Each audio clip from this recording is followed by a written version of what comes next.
मित्रों, महागणपति जी को प्रणाम, माँ पराजगदम्बा भवानी को प्रणाम। आइए हर रोज़ की भांति आज भी सत्संग कर लेते हैं। सत्संग हमारे मानव जीवन का बहुत ही महत्वपूर्ण हिस्सा है।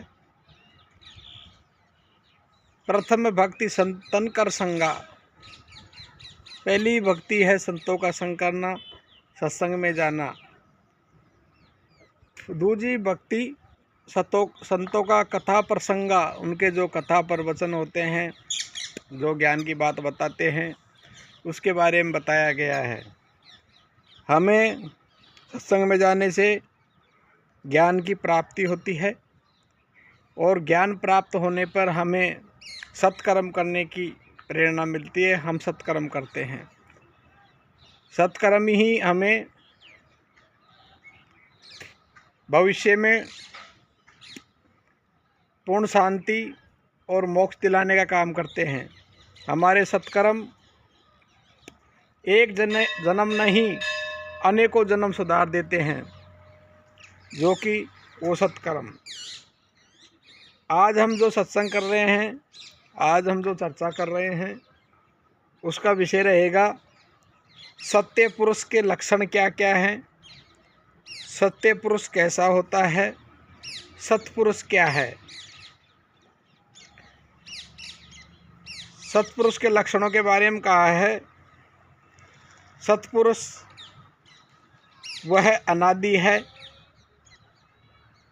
वह सूक्ष्म है, वह सर्वव्यापी है, वह साक्षी है, वह निर्गुण है, अजन्मा है, अदृष्टा है, यानी कि नहीं देखने वाला। आठवां निर्मल है, नौवां सबका ज्ञाता है, 10वां दृष्टा, जिसमें आदि अंत मध्य नहीं है और इंद्रियों से परे है,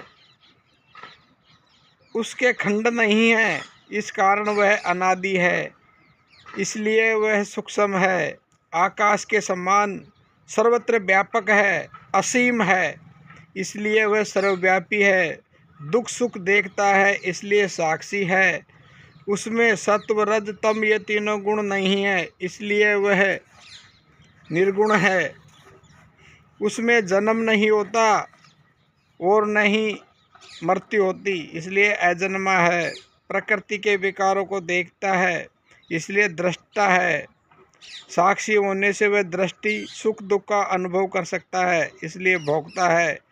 निर्गुण वह वीरवत होने के कारण उसे कर्ता नहीं कह सकते, सर्व पदार्थों के गुणों को जानता है, इसलिए उस सत्पुरुष को सर्वज्ञ कहा जाता है।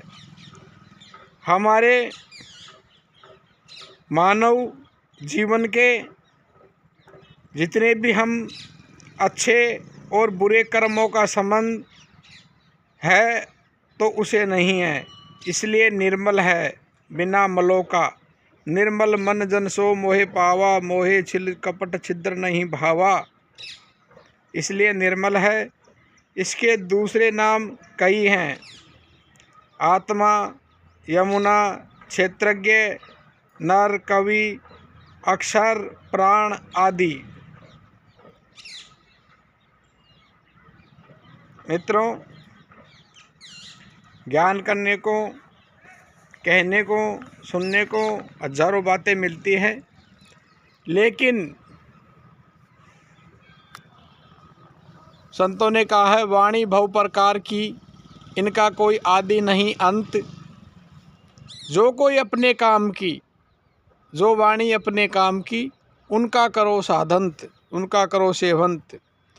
यानी कि संसार में हजारों शब्द सुनते हैं, हजारों वाणियाँ, हजारों शब्द कुशब्द, लेकिन हमारे जो काम का होता है उसे ही हम ग्रहण करते हैं, श्रवण करते हैं, फिर श्रवण करने के बाद हम चिंतन करते हैं, चिंतन करने के बाद उस पर मनन होता है, मनन करने पे ही उसका फल प्राप्त होता है। मित्रों, आज हमने ये सत्पुरुष के लक्षणों के बारे में छोटी सी जानकारी आपको दी है। हमारे चैनल द्वारा दी गई जानकारियाँ आपको अच्छी लगती हो, आप हमारे चैनल को लाइक करिए, शेयर करिए और सब्सक्राइब करना ना भूलें, क्योंकि आपके एक सब्सक्राइब से हमारे चैनल को नई दिशा मिलती है। हरि ओम, हरि ओम।